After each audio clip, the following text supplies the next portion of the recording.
Umiyak kayo, dahil malapit na ang araw ng Panginoon, ang araw ng pagwawasak ng makapangyarihang Diyos. Sa araw na iyon, manlulupaypay ang lahat ng tao. Ang bawat isa'y masisiraan ng loob at manginginig sa takot. Madadama nila ang labis na paghihirap, katulad ng paghihirap ng isang babaeng nanganganak.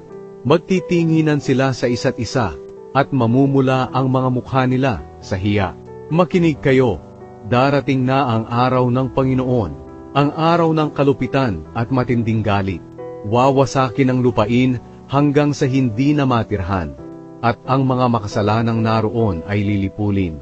Hindi na magniningning ang mga bituin, sisikat ang araw pero madilim pa rin, at ang buwan ay hindi na rin magbibigay ng liwanag.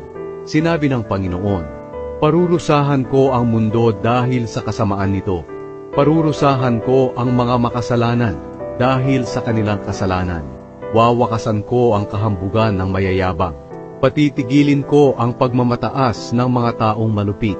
Kaunti lang ang matitirang tao, kaya mas mahirap silang hanapin kaysa sa dalisay na gintong galing sa Ophir. Yayanigin ko ang langit at ang lupa. Ako ang Panginoong makapangyarihan, ay gagawin ito sa araw na ipapakita ko ang matindi kong galit.